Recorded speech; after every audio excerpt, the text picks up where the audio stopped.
Yes, you're very welcome along to the Huddle Breakdown. Enda here with you alongside Alan Morrison and Juco James. Guys, how are you doing? Good, thank you. Good. I'm glad you got your button gear into. We go live today. This is good Yeah. stuff. Well, we're 4 minutes late, so fashionably late as usual when it comes to these live streams. Johnny in the comments is already getting impatient, but here we are. And we're looking ahead to the Rangers game this weekend, the last derby of the year. If Celtic win it, simple stuff. They go 9 points clear at the top of the table. Not quite mathematically secure in terms of the title just yet if they win this game, but with a goal difference of plus 15 and more, Celtic more or less wrap up the league title this weekend if they beat Rangers at Parkhead. Then we're also going to look back at the Ross County game that happened last week, the first game of the split, and Celtic were really impressive, really, really good. Alan, this was a return of Kyogo to starting 11 for Celtic, and he made himself known. He reminded us what we were missing for those months. Yeah, it was kind of classic Kyogo in a sense that he really wasn't involved in the game a whole lot, other than the number of chances that he had. I think 11 passes or something he was involved in.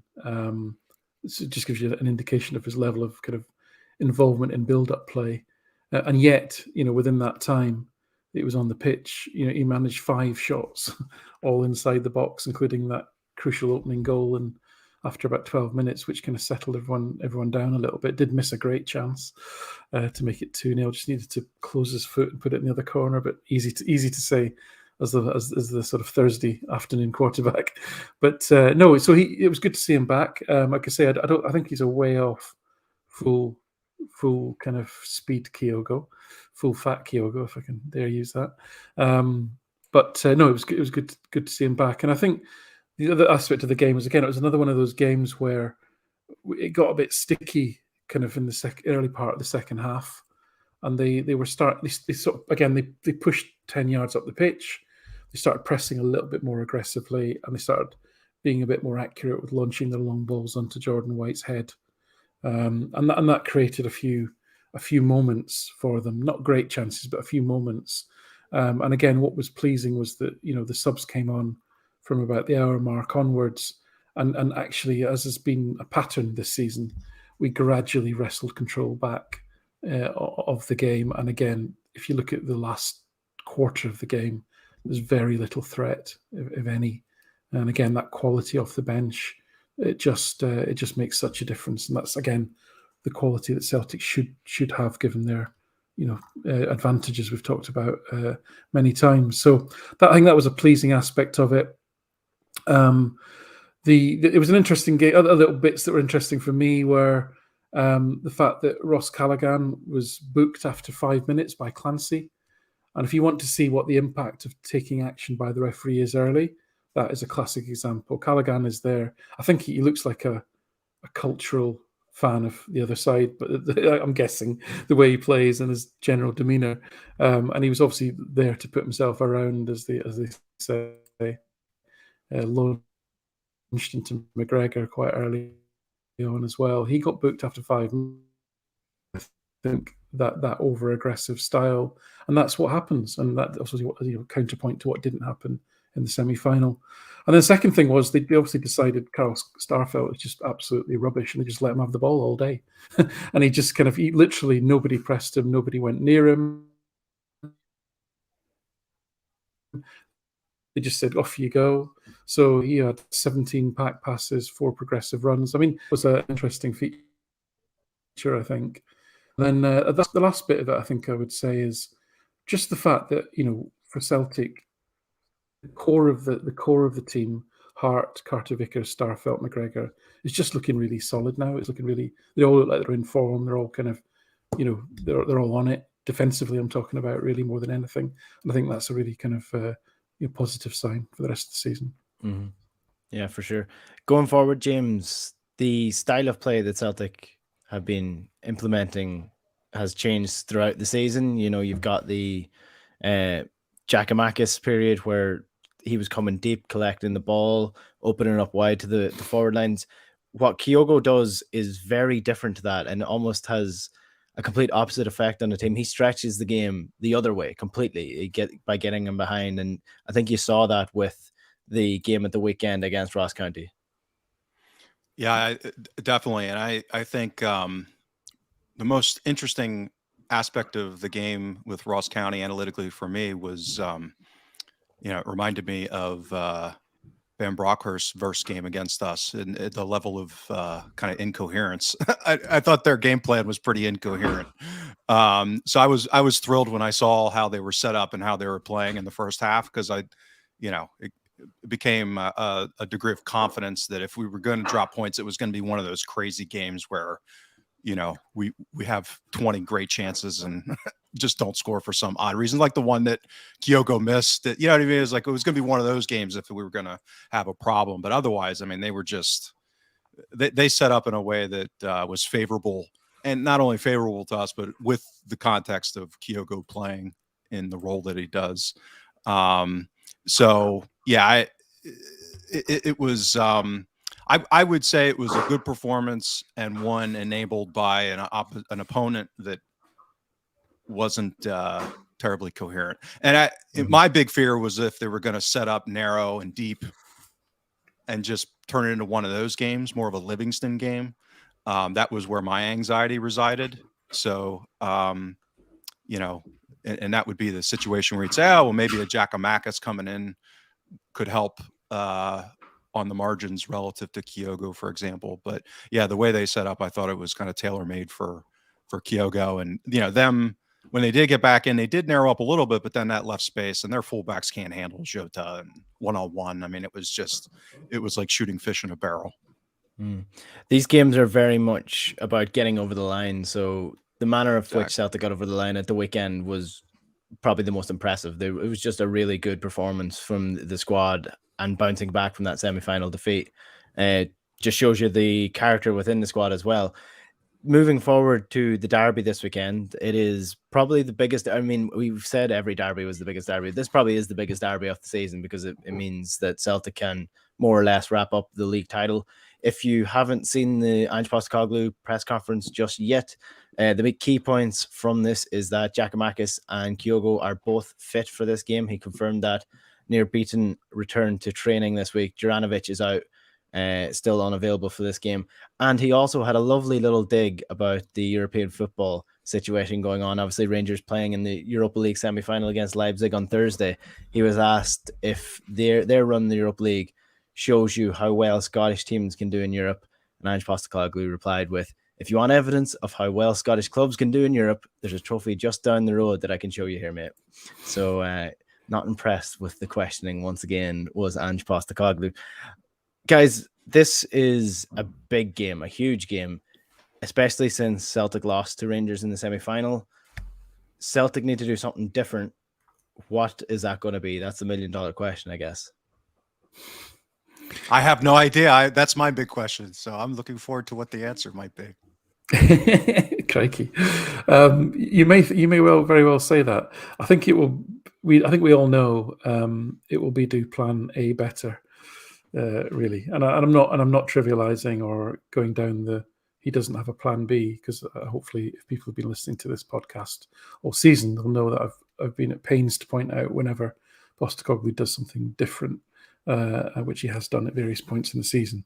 But it is an interesting one, and I think, make no apologies now, this is a Celtic podcast, and probably people listening to this want to talk about Celtic, but actually the interesting aspect of this game isn't really Celtic, because I don't think it's that difficult to predict either the lineup or the approach that Celtic will take, especially at home. We're going to try and play on the front foot. We're going to play 4-3-3. It's probably going to be the same lineup more or less as it played at Ross County. I would guess. He doesn't seem to be up for tinkering for the sake of it. I don't think there's any great tactical master plan, because if he knows, I don't know if he knows what Van Bronckhorst is going to do or what type of team he's going to put out. So I'm going to gloss over Celtic a little bit. I think what I would say, though, is in terms of how can we do better, we just got to pass the ball better, really. Mm-hmm. We've got to be a bit braver on the ball in terms of the passes that we look for, especially if the high press is adopted. So for me, thinking about will they sit in? I don't think they will, because I think that's really dangerous to do, because I think you'll end up getting into a game where you're relying on fitness and mental fitness to defend deep and then to find a strategy to get forward. I think they'll try and play like they did in the semi-final, which is to make it as much of an arm wrestle as they possibly can, make the game as broken as they possibly can, and just because I think the worst thing for them is if Celtic get control of the game. And if Celtic control the game and keep the ball and they're running around and not on the ball like they were last night, then I think that's not a good situation for them to be in. So I think they'll try and make it a broken game again. If we do that, then I think the difference that we'll have in this game is that with Maeda and Kyogo up front, the ability to hit good long balls over the top of the press is there. And we need to be brave and spot those early and gamble that Kyogo is going to move into the right position, because he probably will. So I think that would be the improvement I'd want to see, assuming that we go down the same road as we did in the semi-final. It'll be that for Celtic. It'll be that bravery on the ball, that but maybe going longer with more accuracy, and holding. There'll be a little bit of fighting for it on occasions as well. So possibly O'Reilly is more of a better bet than Rogic. But yeah, I'll let James come in on Celtic. But then, as I say, I think the more interesting conversation is going to be about how they potentially approach it.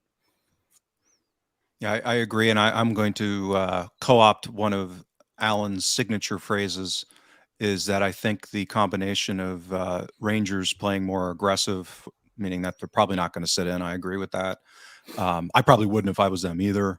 The combination of Kyogo, Maeda, and I'm assuming they'll revert back to McGregor at keeper could be a toxic combination for Rangers in our ability to play those balls long over the top, and run off of Goldson, and depending on who they play, probably Bassey is my guess. Maybe I think Balogun's suspended. Yeah. So they'll probably go Barisic at left back. So that and Bassey's been very good for them, especially for a young player. But when he has had some issues at center back that I've noticed, has been a little, again, he's been moved around a lot. This is all understandable that he's had some positional issues, and he makes up for it at times because he's a fast guy. But it's different being fast, catching up to Giakoumakis, for example, versus trying to catch up with Maeda or Kyogo when they're timing their runs well. The obvious issue is I think Alan's second favorite referee is going to be in the match. So I would assume that they will replicate what they did, and as Alan said, in the semi. I'll be curious to see how we respond to that. I don't think we were as physically aggressive as we could have been. Somebody like Rogic, maybe give it back a little bit as you mix it up a little bit. But we'll see if there's that little bit more physical approach that we might go for. But yeah, I agree with Alan generally, is that the variance is on their side. We're going to do what we're going to do. To me, my big concern on the Celtic side, and I wrote about this week, is that the trend in all three of the derbies since GVB has shown up has been, we haven't really imposed our Ange-esque style of play, meaning that, even if you look at things like possession, number of passes, the only other two games we've played this season that were comparable to all three of the games, and it's gotten less control, a la Ange ball, was away to Alkmaar and away to Leverkusen. Even at home to Leverkusen and home and away, and the away one, or the home one, the Betis was a little different because it was basically a dead rubber. But we basically imposed our will at cost at times. When we went to Betis, it was a great game and we lost 4-3, but we lost at least going down, playing our style of football. We've had trouble doing that the last three games against them. And the first, as I wrote, the first game is kind of excusable. You average things out, as we talked about after the game, and Alan rightly pointed out at the time, there was a huge game state issue there because we happened to go 3 up, had a couple of low XG shots go in from Hatate. So that was, we sat back and they kind of let them have the ball and challenged them to break us down. That was not the case the last 2 games. And what we saw in that first game on average kind of played out again.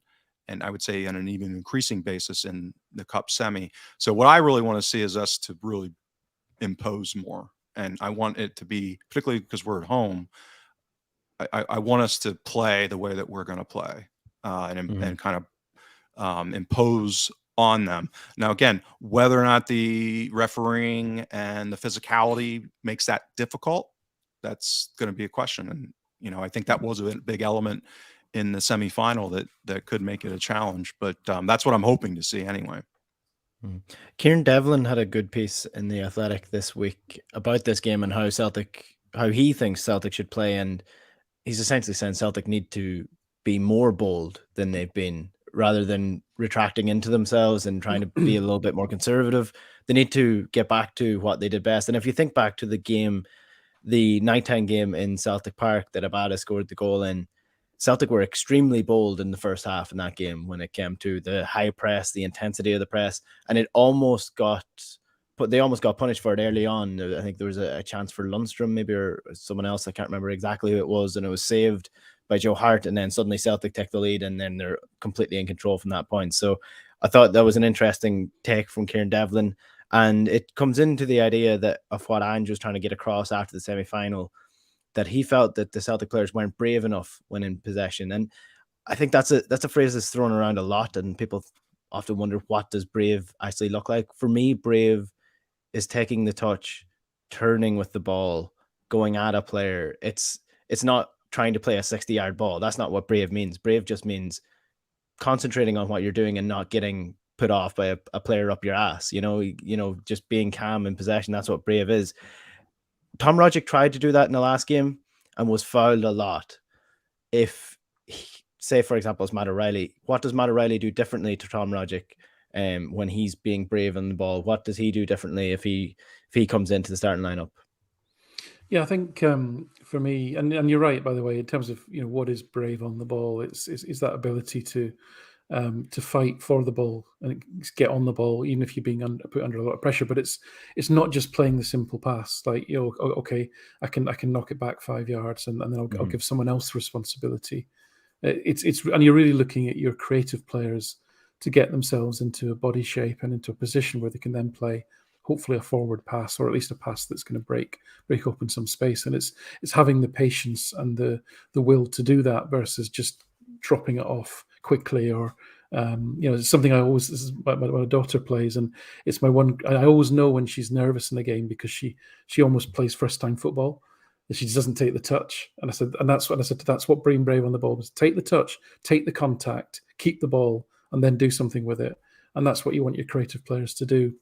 I think for me, what O'Reilly brings is probably his movement is better. So in terms of finding spaces on the park, his first touch, I would say, is better. I know Rogic's is a dream at controlling the ball, especially under pressure.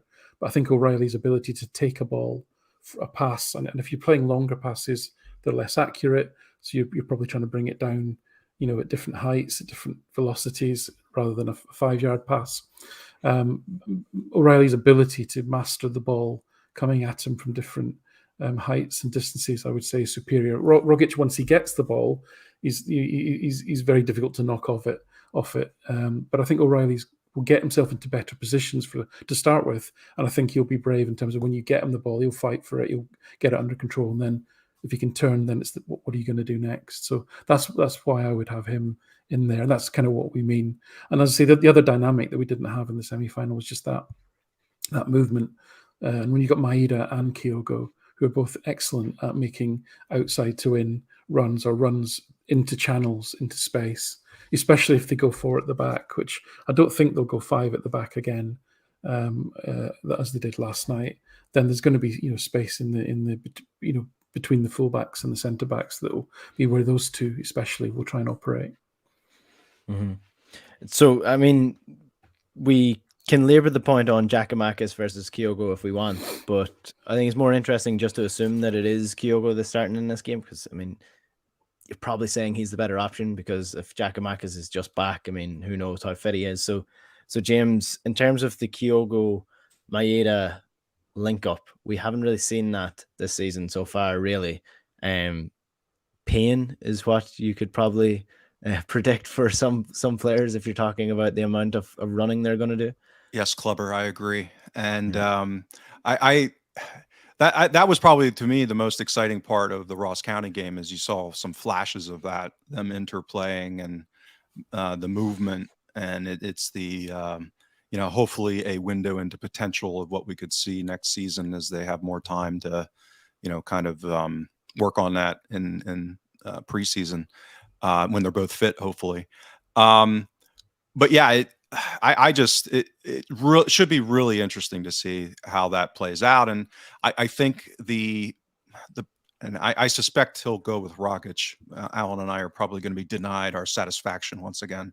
But why I think that could be a mistake is, generally athletically we match up well, but there are some man-to-man things that they did in the last couple of games that gave us some problems. And Bassi is big and strong, and when it's officiated the way it was officiated, and probably will be again this weekend, he's a tough physical matchup for Rogic. To Alan's point, Rogic isn't the quickest guy laterally. When he's like a steam engine. Once he gets rolling, his pace is actually surprising at times, but he's got to get up to that cruise speed to get there.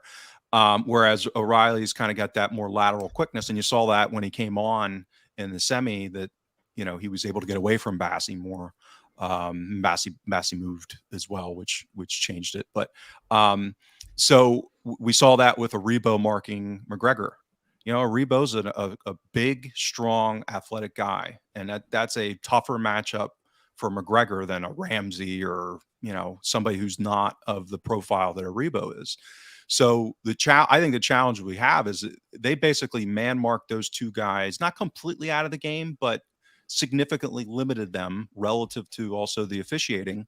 And then that leaves us with who to kind of ball progression and kind of deep playmaking. That leaves you with not great options on right back now and the center back pairing. Taylor has done pretty well, so I think he's still a good option there. And then you got Hatate, whose profile is one of high risk, but he tries a lot of things, and because of that, sometimes they don't come off.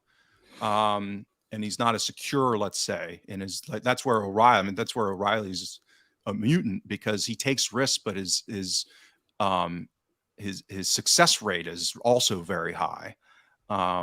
So I think if you don't play O'Reilly, we get back into this issue where two legs of the stool in midfield really very likely might be man marked out of the game. And then that leaves us with the same issue. Now, could Hatate hit Maeda and Kyogo on some of these runs off of Goldson's shoulder? And as I said before the semifinal, you get McGregor flailing out and wiping somebody out or something like that. Absolutely. Like I think it's very plausible that could happen. But I think that the balance of the team and the likelihood of that type of thing occurring goes up if you have O'Reilly and over Rogic. But again, we'll see. I'm not. I'm 42% confident that he'll go O'Reilly. Yeah, I mean the other benefit of O'Reilly is, Rogic's strength is ball progression. He runs with the ball. He's difficult to knock off. Once he gets the ball, he can then take the team forward. O'Reilly's more of a passer, and the prospect of having Maeda and Kyogo making runs in front of O'Reilly. We've only seen it for very few minutes. O'Reilly was actually pretty quiet against Ross County, to be fair. But on a bigger playing field like Celtic Park is compared to Ross County's pitch, the prospect of O'Reilly feeding in balls to those two, I think, is really exciting. So I definitely, for all those reasons, I would definitely go that way. And I think the fact that O'Reilly played the last game suggests to me that he'll I mean, he wasn't terrible against Ross County. I mean, he was just relatively quiet, but he can look quiet, O'Reilly, and yet he still set up. Yeah, I think he only had one shot, but he still set up 4 chances. So, which was the same as Jota. So he wasn't completely redundant. I think he'll go with the same, but it could be Rogic. Yeah, we'll wait and see. This is the Huddle Breakdown. This is the first live show that we've done in quite a while. So there's comments coming in on YouTube as well. If you're watching on YouTube, do hit the like button and subscribe to the channel as well. We're just short of 5,000 subs. So if you can get us there before the end of the week, before the game, that would be great. Thanks very much for everybody who has subscribed so far. The comment that I want to touch on here, this might be a small sample size, Alan. So you may not have an answer to this at all, but Rory D 1888 says, love the show, lads. Would love to see a deep dive into left back / left attacker. Seems Taylor is better with Maeda ahead of him, while Jota seems better with JJ behind him. Do the stats back up the eye test? So I know you did a piece on Greg Taylor recently enough. Yeah. I know this is probably a difficult question to answer, but Maeda Taylor on the left hand side, is that a partnership that you see growing and expanding and getting better as they play together? Yeah, I mean, and it's a great question. I don't have the answer on the top of my head. I mean, I'd have to do some deep diving into that in terms of the partnerships and how they play together. And then the issue would be, is there a big enough sample size for it to be meaningful? But it's a great question. Thank you. Yeah, in terms of Taylor, I think that, for me, the story with him is that he's defensively, because the problem for all Celtic left backs is we've got a Tierney benchmark. It's a bit like centre backs. We've got a Van Dijk benchmark and we've got a Tierney benchmark. Now these are some of the best players in the world, I would argue. I mean, Tierney's rumoured to be attracting attention from Real Madrid, but it does make him a very useful benchmark. And now clearly none of the left backs we've had in recent times come anywhere near hitting that Tierney benchmark. But what Taylor does do, and I'm going to focus on the positives rather than any perceived negatives, is that his ability to, his creativity, if you want to call it that, which is quite a broad term, is actually pretty good. Now Tierney had an expected assist rate that a midfielder would die for. It was like 0.2 expected assists per 90 minutes, and Taylor gets pretty close to that. I think he's 0.18. But where he's very good is he's actually very good off the ball. Taylor, he's very good at finding space and getting on the ball, in being available. So this is the other end of the packing transaction. So you got to have someone to pass to, and Taylor's actually was far more effective at that than Tierney. Now you got to be careful because Celtic under Rodgers, which is where I've got my Tierney data from, didn't have such a emphasis in terms of style of play on aggressive vertical passing. It was all about control. It was all about keeping possession, and they would keep possession over giving the ball away. Whereas under Postecoglou, there's more of an emphasis on more aggressive vertical passing, which means that your numbers are going to look like you're, for example, better at the packing, but actually it's a question of style. Actually, if Tierney played in a team that played with a high degree of verticality, he would be spectacular. I've got no doubt about that, just because of his strength, his work rate, his off the ball movement, his technique, are all top class. But having said all that, Taylor does a pretty good job in that sense in terms of both his kind of passing ability. In fact, his pack passing is way ahead of any other left back we've had, including Tierney. But again, is that more to do with style? Where he doesn't add so much value is in bringing the ball forward, running with the ball, essentially. And one of the things that Celtic need to think about on Sunday to combat the aggressive man-to-man and the press is when McGregor and Hatate and O'Reilly get on the ball, sometimes the be brave option is to actually run with it and take your marker away. If you can just get away from your marker, that disrupts the whole defense. The whole defense then has a really serious decision to make as to whether to bail out their teammate who's lost the guy running with the ball, or to stick man to man and surrender the space. So I was screaming in the semi-final for Celtic to be braver in terms of running with the ball, because when McGregor did do it, he completely broke open the game. So so Taylor doesn't give you that. That's not one of his strengths, and it's not one of Ralston's strengths either. So I think to James's point that we're going to have this. The risk is we're going to have this deficit if McGregor and O'Reilly, Rogic are man marked.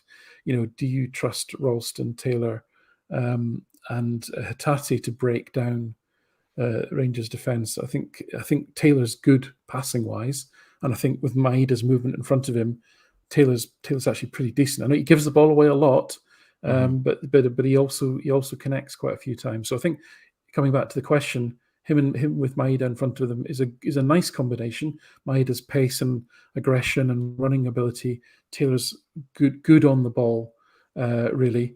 I think is a good combination. But I come back to that general point and agreeing with James. Really, is that we just need to be. Will we have the legs to kind of break that man-to-man press? I got 2 words for you. Carl Starfelt. There you go. There you go. He was like a gazelle against Ross County, wasn't he? Well, and again, to his credit, he's really grown into that role of the ball carrying. Now, again, a lot of times teams are just letting him do it because his end product at times, he's almost, I mean this in a good spirit. He's almost like Curly from the Three Stooges. He gets into those zones sometimes. He's like, whoop, whoop, whoop, what do I do now? He gets within like 10 yards of the penalty area, and then he's like, oh no, I made it this far. What do I do? But yeah, he's been pretty good. But again, if I'm an opposing team, if I'm choosing my so-called evil, I'm probably letting Starfelt be the one over these other alternatives. And Taylor, I just wish Taylor were 3 inches taller and maybe 2 steps faster, because to all Alan's points, I mean, his movement, his intensity, his work rate. I mean, he does all of those things really, really well. He just doesn't quite have that extra gear of pace. And he's gotten so much better in so many different ways. It's so admirable, but he's probably kind of topped out as far as what he's going to be, and what he is really good against, most opponents, probably just not that quite level against the European level. Yeah, I think that's it. That's fair. Kevin 14 makes a great point to say that Christopher Iyer would have been amazing now, and I think a lot of people talk about what a couple of the players that we had last season would have been like this season. I know it's all hypothetical, but Iyer would have been that that different layer of type of style of play defender that we kind of desperately want at the club at the minute. So hopefully we add depth to the team at the end of the season and continue to build on this. Not to make you the negative Nelly of the group, James, but well, why that's so unfair and out of character. What are you doing? No, just if I'm thinking about things that could go wrong, because I'm your man. we like Here we go. We like to play doomsday on this show sometimes. If we think of things that could go wrong, logically, with Maeda and Kyogo on the pitch, you're going to be pressing high. You're going to be stretching the game. Rangers are going to be on the break quite a bit. If there's a large gap between our forward line that'll be pushed high and our defensive line, which may not be quick enough to get out, that leaves a lot of space. So how do we counteract that? A lot of people in the comments so far want a double pivot in midfield. Ange doesn't play a double pivot because that's not going to happen. So how do we stop that? I don't know. I think Rangers may have injured their way into a lineup that concerns me, and that has concerned me for a while now, which is if they actually go with a front three that is focused on pace and transitions. So whether that's Sakala through the middle or Kent through the middle, flanked by Wright, and who was the other one? Who did they play last night? I didn't see much of the game out wide, but so they've got some pieces there where in transition, if we kind of get back into, as I dedicated to Alan, one of my cross sport analogies is more of a fast break basketball type of game, back and forth, back and forth, back and forth. you know, I just get concerned because we just don't have that pace. And throw Ralston into the mix instead of Juranovic. I mean, all of these are pressure points where we don't have much pace in the back four, and we don't have a keeper that's terribly good at sweeping. So that mix creates risk. And if they're going to press us high and they have the freshness to be able to do that with intensity, you know, that's the worry. That's why I say when we go into this, some of these things that have begun to become bigger issues, particularly in the last two derbies, you know, I had expressed concern that they would optimize for these kinds of things. And as I've said, they may have injured themselves into a more optimized form of it. So it'd be a question of matchups in midfield. And, you know, I continue to say their decision at keeper may be seminal for the game. It could be that important because if they play McGregor against that pressing front of Kyogo and Maeda, throwing in the mix of us being able to play in behind, you know, to me, that's a really favorable matchup. I'd much rather see McGregor than McLaughlin for them. Or, you know, kind of like we've been saying, I think our situation's our situation. I don't see a whole lot of solutions other than just do a better job and don't lose the ball as much. Talents. I mean, that's the issue. We can't lose the ball as much. That's ultimately because the transitions are going to have inherent problems because of the personnel that we have available. Mm-hmm. Do we need to be a bit more aggressive? For want of a better word, do we need to be more bastards in this game and do what Rangers did in the last game in the cup semi-final? Do we need to interrupt their game plan? Like if they're on the break, take them out? Is that what Celtic need to do in this game, essentially?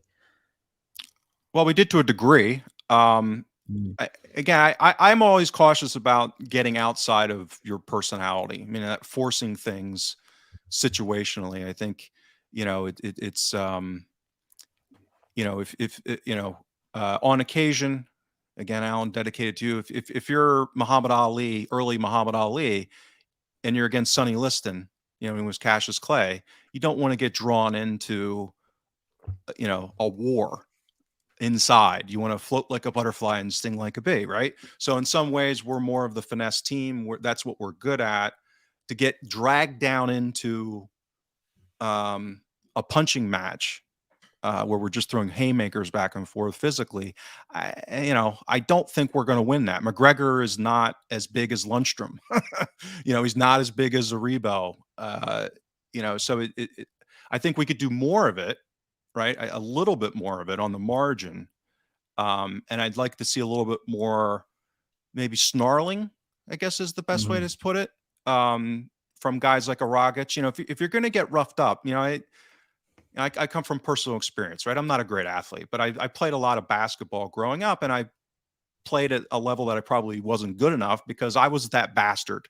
I was the guy that played with the dark arts and, you know, walked that fine line between elbows and, you know, roughing guys up a little bit that were finesse players. And then they'd get angry and run over you, and that's an offensive foul. And then it goes the other way, right? So that's the dark arts.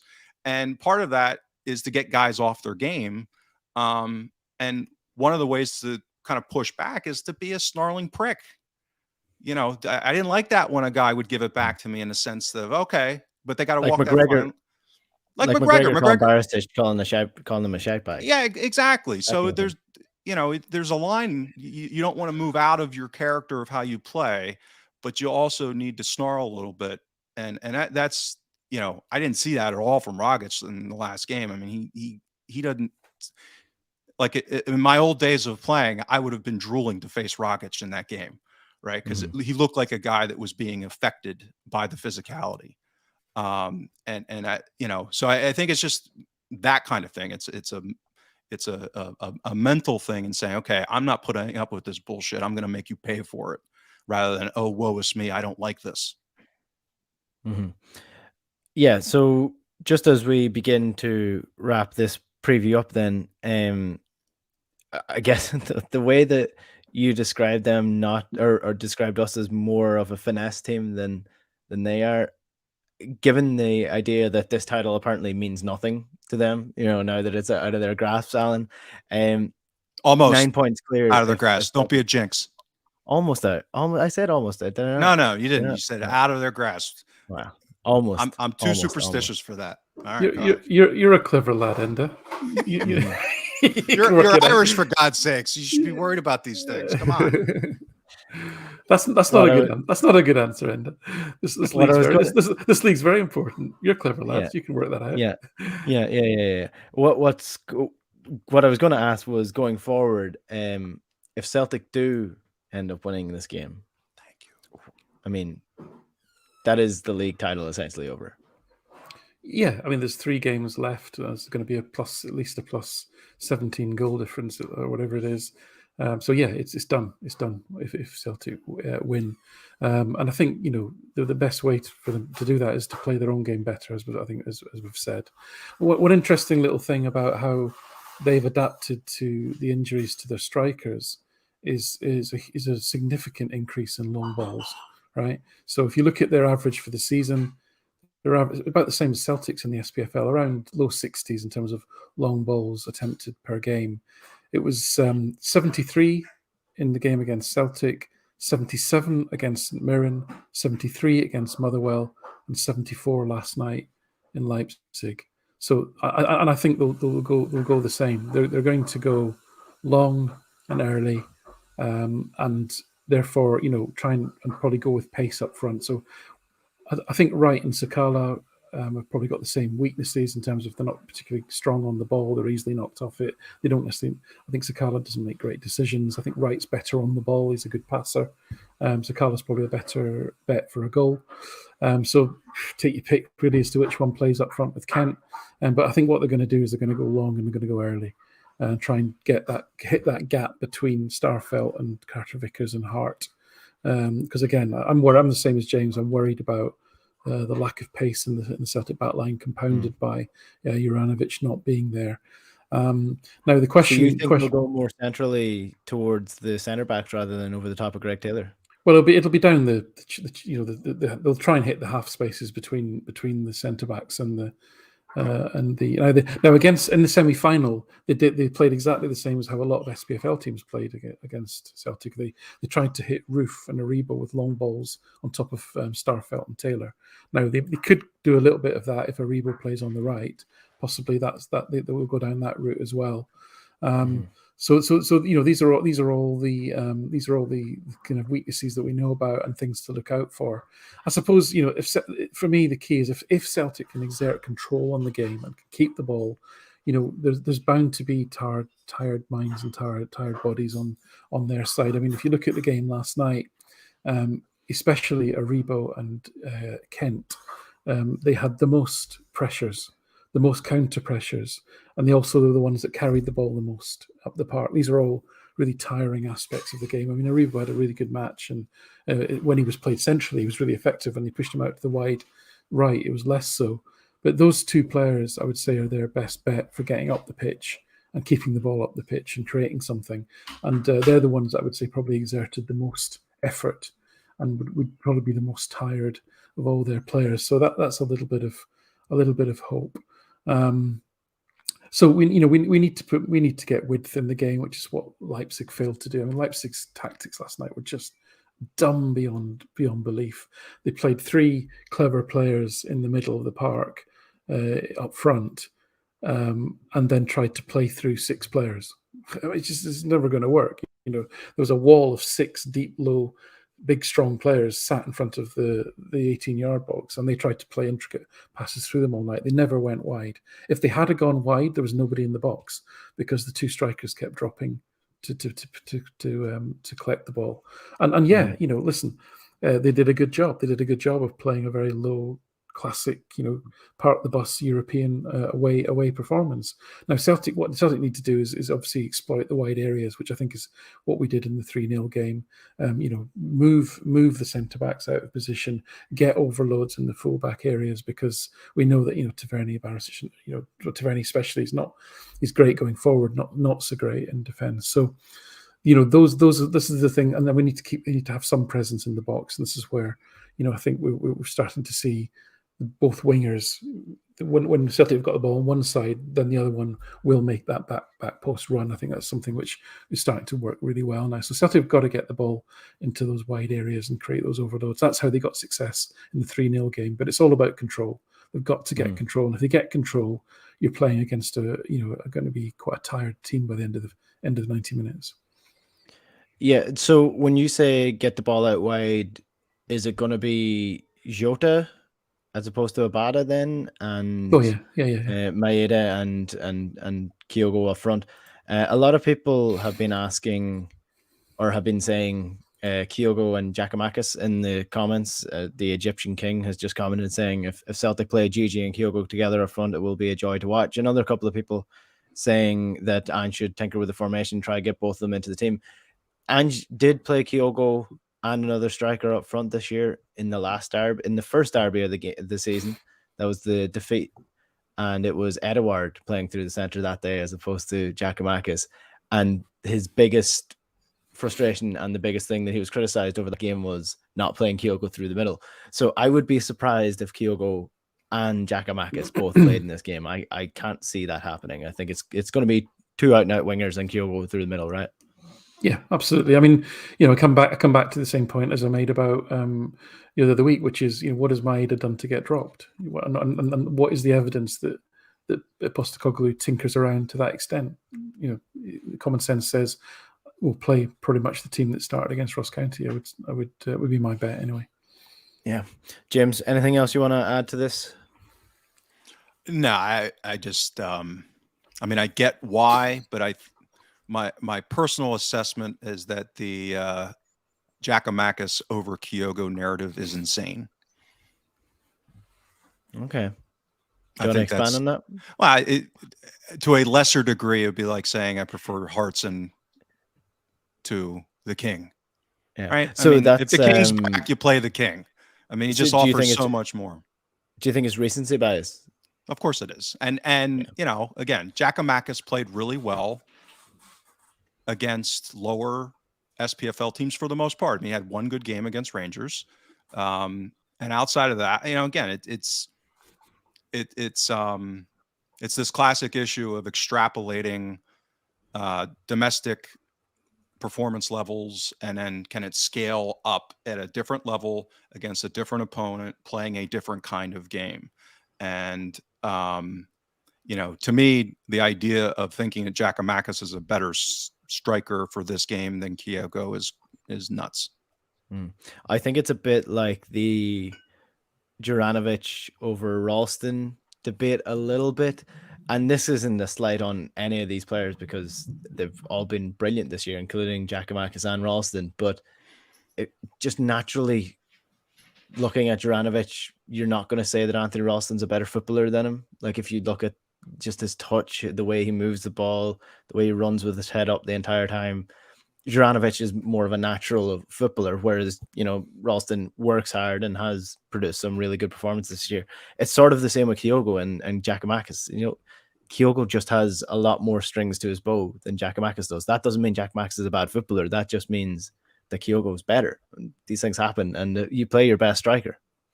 Yeah, I think it comes down. The Juranovic-Ralston debate is actually fascinating because if you look at the data, in some cases you could make a case for Ralston being the first choice. But and this is where how do you justify saying Juranovic is a better player? And I think for me it comes down to two things. One is what I'll call, in the very broad sense, technical ability. So it's the first touch, it's the sureness of that first touch. And the second thing is simply ground speed. He's just more athletic in terms of he physically does things quicker. And again, this is Ralston has done an amazing job, and very much like Taylor, he's probably maximising the abilities he's been given, and that sounds patronising. It's not meant to. He's done because he's got a great attitude. Both of them have to really improve as footballers, and have both done a fantastic job to improve this season. But if you compare to a Juranovic, you've just got a different level of technical football skills, and I say that manifests itself in ability to get the ball, to master the ball, the control of the ball, and secondly, as I say, it's just that little bit of. So you can't replace speed. You cannot replace speed across the ground, whether it's recovery speed, which is where Taylor and Ralston struggle, or whether it's in speed going the other way and just taking the ball up the pitch that little bit quicker and moving that little bit quicker.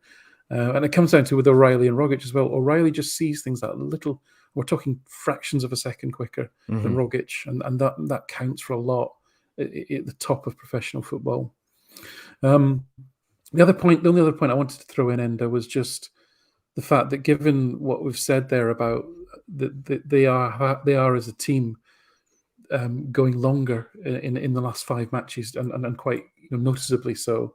And we think that they'll go again with pace up front and hitting people early and try and make it an arm wrestle with outside the ball.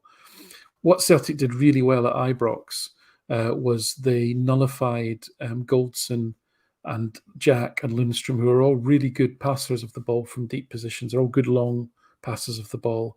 And I think this is a game where Celtic are going to have to, out of possession, find a way to sit on those 3, stop them getting out. Now you might have to, as James put it, choose your evil, and that evil might be letting Tavernier gallop up the pitch, which he's very good at, take the ball forward in a wide area. But if you can stop them passing aggressively from central positions and sit and have people off the ball sitting on those 3, I think you can nullify pretty much effectively their one game plan, frankly. Yeah, and this is where I come back to McGregor versus McLaughlin, because all of that I 100% agree with. And if they play McGregor, they lose that release valve, right? So if we're applying that pressure as we should on, Goldson and let's say Bassi, and that's Kyogo and Maeda, doing that, or probably Rogic to a degree. That seems to be the way we've been doing it. Would you rather have McGregor to pass back to or McLaughlin? And if I'm Celtic, I mean, it's like it's not even close. Because he's going to pass his guys into more pressure. I mean, just generally distribution's going to be poor, and then or less good. I'll be charitable, and he's going to end up going long, and he's not a great long kicker.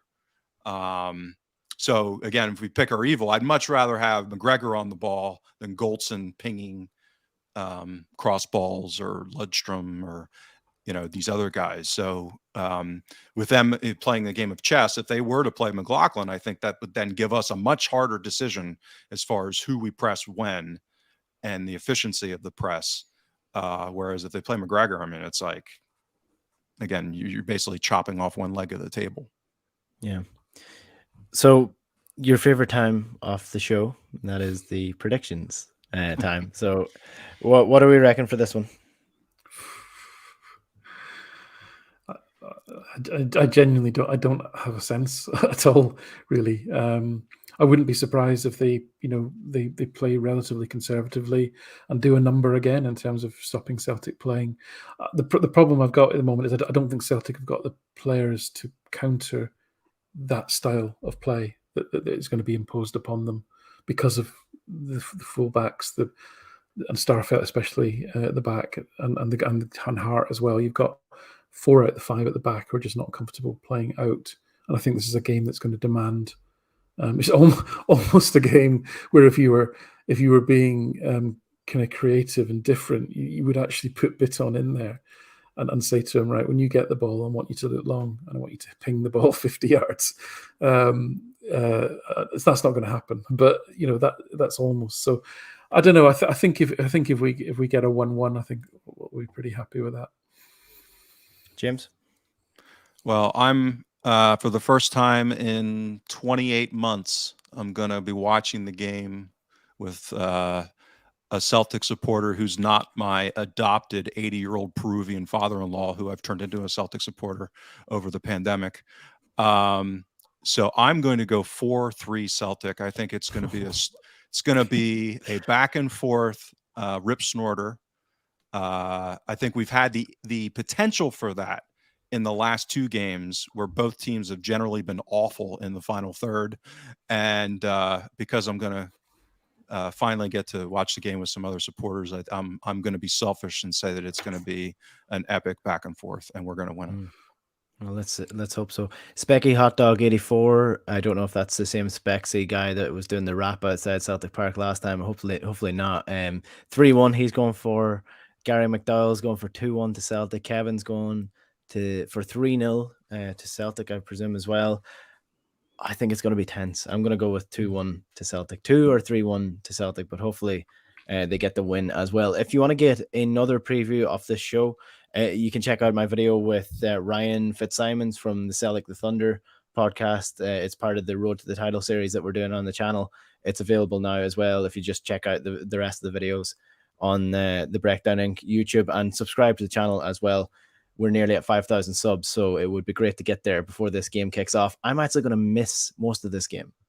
Sadly, I'm going to miss most of it because my own football team are playing and going for the title this weekend as well. Then that's... we're on the bus. Good luck. We're on the bus down. It's like a 3-hour journey on the bus. Wow. So we have to go down. So we're going to be on the bus. I'll have it on my phone, but Donegal coverage, it's not the best. It's not the best, lads. Well, then you better be that raving lunatic prick that I was describing earlier. If that's a final, you better be going in there like a nut job, a controlled nut job. All right, I always do. Yeah, that's my. Enda, there's no way you're the talent guy on the team, right? You're the worker. You're the graph guy. You're the David Batty. You're the David Batty. Yeah. I was definitely. Sorry, I forgot to ask the question. So this will only take a minute or two. This is one for James. Then, so we had a bit of a laugh about this on WhatsApp. It was just 5:38, right? They do football predictions. And their prediction for the Rangers to win the Europa League, is 8%, and their predictions for them to win the Scottish League is 3%. So you know, this is your 3-minute pitch to Van Bronckhorst from a financial advisor's perspective. What should they do? Yeah, first of all, I would say that I think that 8% is low. Yeah, I would be a buyer of that. That 12, number you can get 12 to 1. So yeah. So that to me that's the price too low. Because effectively they've got 2 knockout games now, and neither of them are away from home. Yeah, one's at home and one's neutral ground. Exactly. So just the normal variance of knockout games, the way, to their credit, they've played in Europe against. Yeah. Right, against teams with more resources and probably better players, I would say that's too low. So because of that, and 3% I would say is probably about right domestically, and they can't control what they need there, which is the variance is basically they need a couple of teams to help them take some points off of Celtic, and that's just, and given who we're playing. And the way that they play, I mean, the one I was worried about was Ross County maybe sitting deep and parking the bus, and Dundee United and Motherwell have not shown an inclination to do that at all this season. So maybe they, for some reason, because they're going for a European place or something, they get more pragmatic. I suspect that's not the case. So yeah, I'd be a heavy bettor on Europa League if I was Rangers. That's a good answer. Yeah. Well, it'll be the biggest achievement for a Scottish team ever in Europe if they do. So, fair play to Rangers. Guys, it's a pleasure as always. Thanks to everybody who watched on the live YouTube stream as well. Really appreciate all your comments coming in every single week, and hopefully Celtic will have a win and potentially almost nearly a title to celebrate if they win this weekend. James, enjoy. Alan, yep, thank you. Thanks, guys. And then you bring your title home. Yes, more importantly, Enda, if that's a championship game, I want to see it. Exactly. Good luck. Yeah, hopefully. We shall wait and see. We'll be back next week with a review of this game, and hopefully it will be a win for Celtic. But until then, thanks for watching. Thanks for listening. We'll chat to you later. Good luck.